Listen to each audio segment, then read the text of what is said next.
Magandang araw sa inyo mga kaampaw. So yun, habang wala pa tayong laban ay magluluto po muna tayo ng aming paboritong lechon. So yun, nakikita niyo nga po si Boss Ramil. Pinapaliyab niya po ang baga para maluto po ang ating lechon.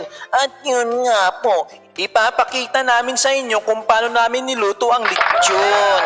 So yun, pinahiram pala namin ito ng mamasitas na merong halong paminta. Mamasitas, baga naman ha? So yun, minagis-megos na nga ni Insan ng ulo ng ating baboy. Grabe na yan, Insan! Shout out nga pala kay Boss Ramil at kay Boss Nonoy at kay Inday na matakaw sa lechon.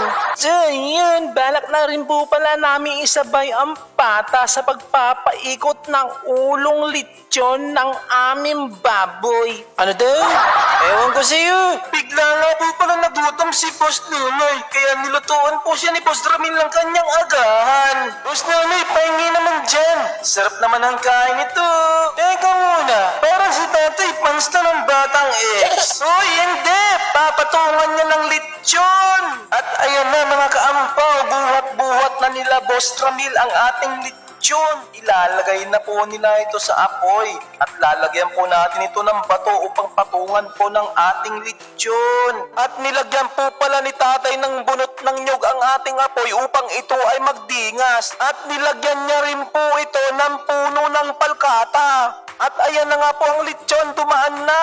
Uy, di yan lechon. So yun mga kaampaw, sinisimulan na po natin buwalin ang ating apoy upang maipatong na po natin ang ulo ng ating lechon. Okay na ba yan, Insan? Naku mga kaampaw, mukhang hindi ata maganda ang mood ni Boss Nonoy. Pinagbuhat mo pa kasi.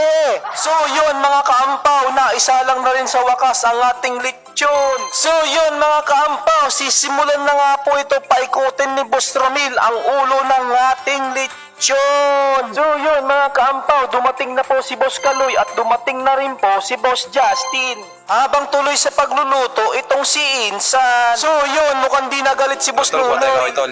Ayan.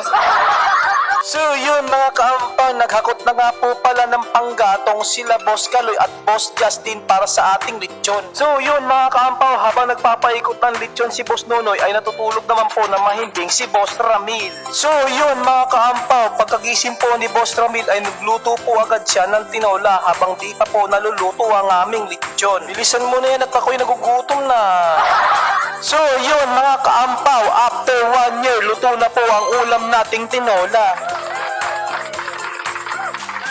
So yun mga kaampaw, napagod ata sila Boss Justin at Boss Kaloy sa pagpapaikot ng ating lechon kaya si Inday po muna ang nagpaikot nito. So yun mga kaampaw, sa wakas naluto rin po ang ating baboy sa mahabang oras na paghihintay. So yun, tatanggalin na po natin ang ulo ng ating baboy sa mahiwagang kawayan upang ito ay ating makain. So yun mga kaampaw, ang lechon natin ay ready for it na. Ako'y gutom na kanina pang umaga. So yun mga kaampaw, luto na po ang ating lechon kaya nilantakan na po ito ni Boss Kaloy. At di na rin po nagpahuli sa pagkain ng ating lechon si Boss Justin. Masarap po ba Boss Justin? Abat mukhang masarap nga. Makakain na nga rin. Share this video. Thanks for watching.